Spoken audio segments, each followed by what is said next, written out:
दोस्तों अभी विराट कोहली और रोहित शर्मा को बेहतरीन खिलाड़ी मानते हैं तो हमारे इस वीडियो को एक लाइक जरूर कर दीजिएगा।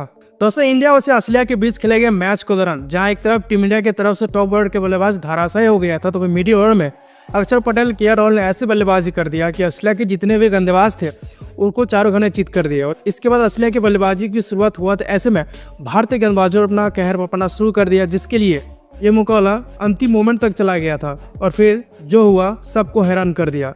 दोस्तों आपको इंडिया वर्सेस ऑस्ट्रेलिया के बीच खेले गए मैच के पूरी हाईलाइट आपको दिखाने जा रहे हैं, लेकिन उससे पहले आप सभी को क्या लगता है इंडिया और ऑस्ट्रेलिया में कौन एक बेस्ट टीम है, नीचे कमेंट में जरूर बताइएगा। दोस्तों इंडिया वर्सेस ऑस्ट्रेलिया के बीच 3 मैचों की ओडीआई सीरीज खेला जा रहा है जिसमें से देखा जाए तो सभी फैंस के लिए इंतजार खत्म हो गया था क्योंकि इस सीरीज में रोको की वापसी होने वाला था। लेकिन एक दुखद बात यह था कि रोहित शर्मा को कप्तान के तौर पर हटा दिया गया था और शुभमन गिल को कप्तान के तौर पर नियुक्त किया गया था। दोनों कप्तान के बीच टॉस घुमा गया और टॉस मिचेल मार्श ने जीता और उन्होंने पहले गेंदबाजी करने का फैसला किया। तो वहीं टीम इंडिया की तरफ से शुभमन गिल और रोहित शर्मा ओपनिंग करने आए, तो वहीं ऑस्ट्रेलिया की तरफ से मिचेल स्टार्क गेंदबाजी करने आते हैं। पहले ओवर में मिचेल स्टार्क काफी अच्छा खासा गेंदबाजी करता है जो केवल 2 ही रन खर्च करते हैं। इसके बाद जब दूसरे ओवर के लिए हैजलवुड को गेंद थमाया गया तो उसके चौथे गेंद में शुभमन गिल एक जोरदार चौका जड़ देता है, जिसके लिए ओवर थोड़ा सा पिछले ओवर की तुलना में ज्यादा रन बटोर पाते हैं और इस ओवर में 4 रन बटोर लेते हैं। इसके बाद फिर से तीसरे ओवर के लिए मिचेल स्टार्क को गेंद थमाया गया,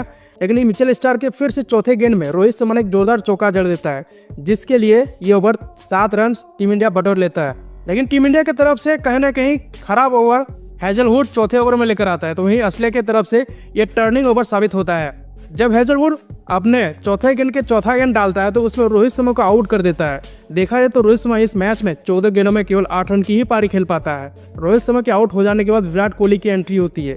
अब यहाँ से विराट कोहली और शुभमन गिल की साझेदारी पनपता है, लेकिन ये साझेदारी ज्यादातर टिकता नहीं है और विराट कोहली भी रोहित शर्मा की तरह ही अपना खराब परफॉर्मेंस से टीम इंडिया के लिए कंट्रीब्यूट करता है। तो वहीं जब छठे ओवर के लिए एक बार फिर से हैजलवुड को गेंद थमाया गया तो उसके ओवर में 5 गेंद में एक जोरदार चौका शुभमन गिल जड़ देता है, जिसके लिए ओवर थोड़ा सा महंगे साबित होते हैं और छठे ओवर में टीम इंडिया 7 रन बटोर के 1 विकेट के नुकसान पर 21 रन का स्कोर खड़ा कर लेता है।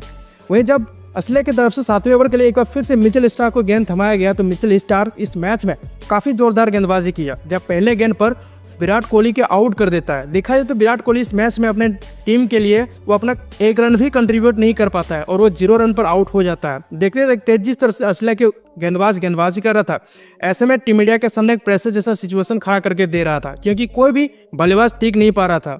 विराट कोहली के आउट हो जाने के बाद श्रेयस अय्यर की एंट्री होती है। श्रेयस अय्यर और शुभमन गिल मिलकर साझेदारी को बढ़ाना शुरू कर देता है। तो इस ओवर में मिचेल स्टार्क के केवल 3 रन खर्च करते हैं और टीम इंडिया 7 ओवर में 2 विकेट के नुकसान पर 24 रन का स्कोर खड़ा कर पाता है। एक बार फिर से जब 8वें ओवर के लिए हैजलवुड को गेंद थमाया गया तो इस ओवर में केवल 1 रन टीम इंडिया बटोर पाई। और देखा जाए तो जिस तरह से ऑस्ट्रेलिया के गेंदबाज अपने पहले ही और शुरुआती ओवर में प्रेशर जैसा सिचुएशन खड़ा करना शुरू कर देता है, लेकिन फिर से ऑस्ट्रेलिया के लिए टर्निंग पॉइंट साबित होता है कहीं ना कहीं 9वें ओवर में, जब 9वें ओवर के लिए नाथन इलिस गेंदबाजी करने आते हैं तो उसके पहले गेंद पर शुभमन गिल को आउट कर देता है। देखा है तो शुभमन गिल इस मैच में केवल 18 गेंद में 10 रन की ही पारी खेल पाता है। जिस तरह से शुभमन गिल, रोहित शर्मा, यहाँ तक कि विराट कोहली आउट हो गए थे, टॉप ऑर्डर के बल्लेबाज पूरी तरह से धराशायी हो गया था और ऐसे में एक कयास लगाया जा रहा था कि टीम इंडिया की तरफ से एक छोटे से स्कोर पर ही निपट जाएगा क्योंकि ऑस्ट्रेलिया के गेंदबाजी काफी आक्रामक रवैये से गेंदबाजी कर रहा था। और देखते देखते टीम इंडिया 10 ओवर में केवल 3 विकेट के नुकसान पर 27 रन का स्कोर खड़ा कर पाया। अक्षर पटेल की एंट्री होती है। अब यहाँ से अक्षर पटेल और श्रेयस अय्यर की साझेदारी पनपना शुरू कर देता है। इन दोनों बल्लेबाजों ने लगभग अच्छा खासा साझेदारी कर रहा था, लेकिन तभी यहीं से बारिश ने अपना खलल डालना शुरू कर देता है और गेम को थोड़ा सा डिले कर देता है। फिर जब यहाँ से 12वें ओवर की शुरुआत होता है तो ऐसे में बारिश के चलते इस मैच को 50 ओवर से घटाकर 35 ओवर का कर देता है। जब 12वें ओवर के लिए हैजलवुड अपना लास्ट गेंद डालता है तो उसमें श्रेयस अय्यर एक जोरदार चौका जड़ देता है। इसके बाद फिर से एक बार 13 ओवर के लिए मिचेल ओवेन गेंदबाजी करने आते हैं, लेकिन ये भी टीम इंडिया के लिए कोई ज्यादा रन नहीं बटोर पाते हैं, केवल 4 रन बटोर लेते हैं, जिसके लिए 13 ओवर तक टीम इंडिया 3 विकेट के नुकसान पर 45 रन का स्कोर खड़ा कर पाता है। एक बार फिर से 14 ओवर के हैजलवुड को गेंद थमाया गया, लेकिन हैजलवुड जिस तरह से आक्रामक रवैये से गेंदबाजी कर रहा था, टीम इंडिया की तरफ से कोई भी बल्लेबाज ज्यादा देर तक टिक नहीं पा रहा था। हैजलवुड अपना 14 ओवर के दूसरा गेंद जैसे ही डाला उसमें श्रेयस अय्यर को आउट कर देता है। श्रेयस अय्यर देखा जाए तो इस मैच में केवल वो 24 गेंदों में 11 रन की ही पारी खेल पाता है और ये ओवर टीम इंडिया के लिए मेडन ओवर साबित होता है। तो वहीं 14 ओवर तक टीम इंडिया 4 विकेट के नुकसान पर 45 रन का स्कोर खड़ा कर लेता है।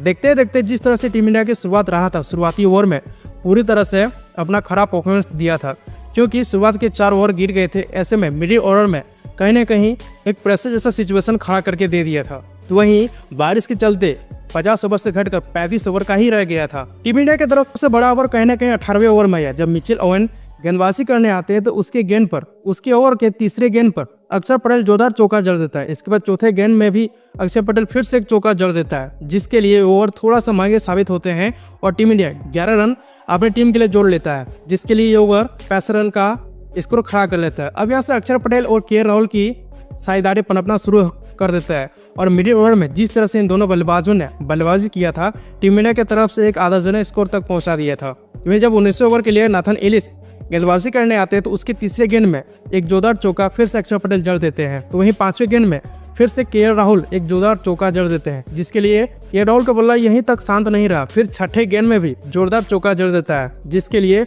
ये ओवर काफी महंगा साबित होता है ऑस्ट्रेलिया की तरफ से। और इस ओवर में 15 रन टीम इंडिया बटोर लेती है और यहाँ से 19 ओवर तक टीम इंडिया 4 विकेट के नुकसान पर 80 रन का स्कोर खड़ा कर लेता है। राहुल और अक्षर पटेल जिस तरह से बल्लेबाजी कर रहा था, ऐसे में लग रहा था कि पूरी तरह से प्रेशर सिचुएशन को हटा दिया है, लेकिन फिर से टीम इंडिया को बहुत ही बड़ा झटका 20वें ओवर में लग गया। जब कुनेमन गेंदबाजी करने आए थे तो उसके छठे गेंद में अक्षर पटेल का आउट कर देता है। अक्षर पटेल देखा जाए तो इस मैच में 38 गेंदों में 31 रन की पारी खेला, जिसके लिए टीम इंडिया 20 ओवर तक 5 विकेट के नुकसान पर 84 रन का स्कोर खड़ा कर लिया था। देखा है तो जिस तरह से टीम इंडिया अपना विकेट गंवा दिया था, ऐसे में एक बेहतर साझेदारी की दरकार थी, क्योंकि ऑस्ट्रेलिया के सामने एक छोटे से स्कोर लेकर डिफेंड करना ये आसान बात नहीं हो सकता है। अक्षर पटेल के आउट हो जाने के बाद वाशिंगटन सुंदर की एंट्री होती है।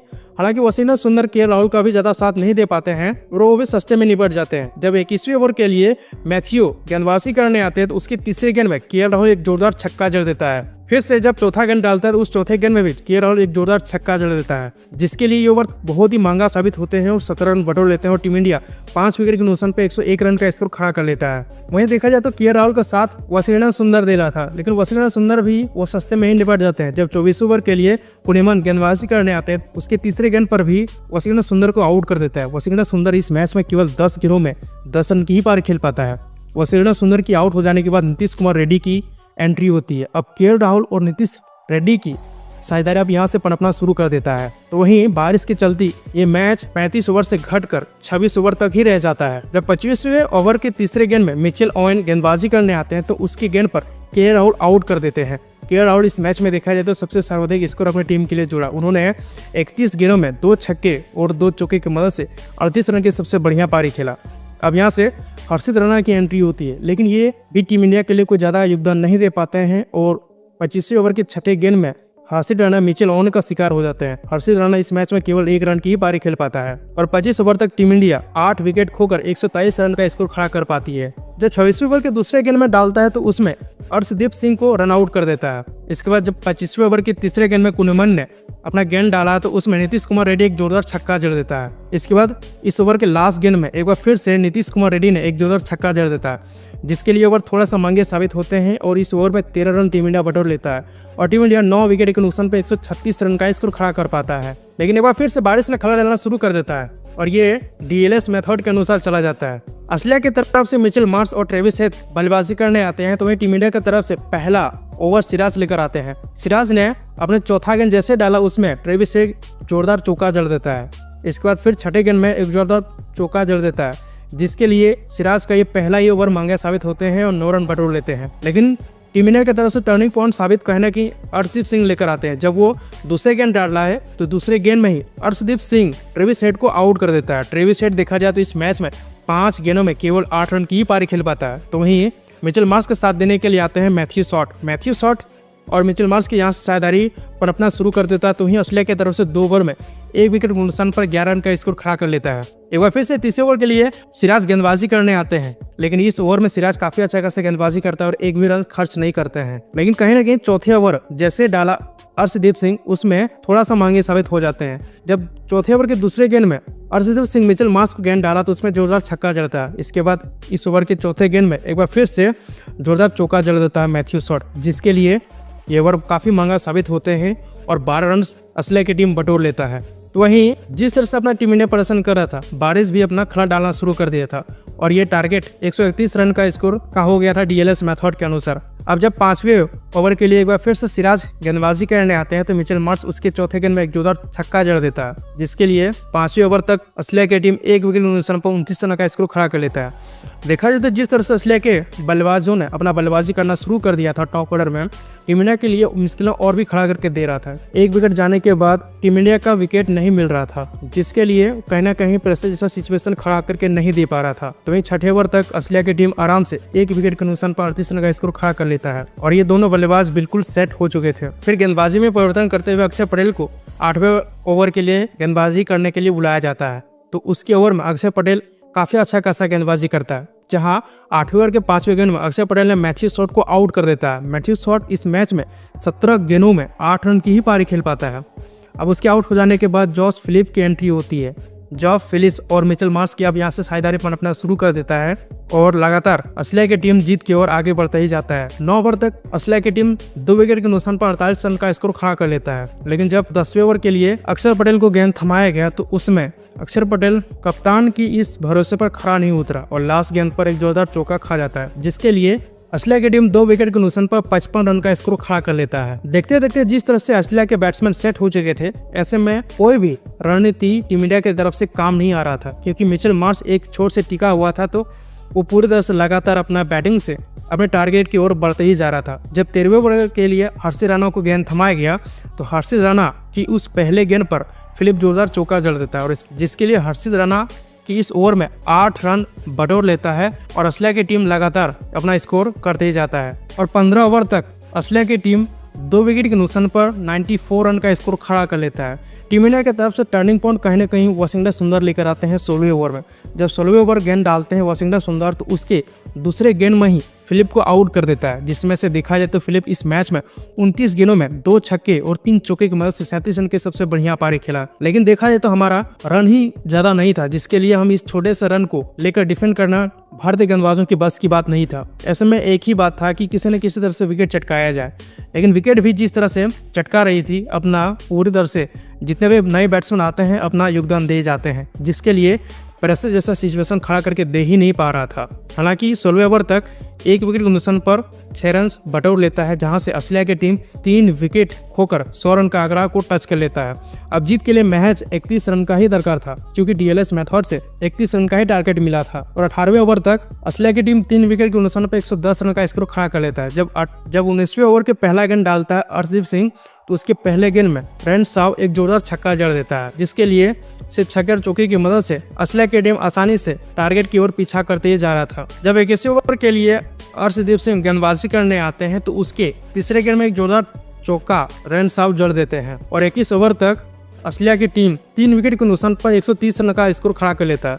अब जीत के लिए मैच 1 रनों की दरकार थी। जैसे वो 22वें ओवर के पहला गेंद डाला नीतीश रेड्डी तो उसमें रैंडसाव एक सिंगल ले लेता है और इस मुकाबले को ऑस्ट्रेलिया की टीम बड़ी शानदार तरीके से 7 विकेट से अपने नाम कर लेता है। वही दोस्तों बात करें भारतीय गेंदबाजी के बारे में तो मोहम्मद सिराज ने 4 ओवर में 21 रन खर्च करके एक भी विकेट हासिल नहीं कर पाए। तो वहीं अर्शदीप सिंह ने 5 ओवर में 31 रन खर्च करके 1 विकेट हासिल किए। तो वहीं अक्षर पटेल को 1 विकेट मिला और वाशिंगटन सुंदर को 1 विकेट मिला, जिसके लिए ऑस्ट्रेलिया की टीम इस ओडीआई सीरीज का पहला मुकाबला बड़ी शानदार तरीके से जीत लिया है और अभी देखा जाए तो ओडीआई सीरीज में 1-0 की बढ़त भी हासिल कर लिया है। वैसे दोस्तों आप सभी को क्या लगता है कि टीम इंडिया के इसमें हार का सबसे बड़ा कारण क्या हो सकता है? उसकी बल्लेबाजी या फिर गेंदबाजी? नीचे कमेंट में जरूर बताइएगा और क्रिकेट अपडेट के चैनल को सब्सक्राइब कर लीजिएगा। जय हिंद।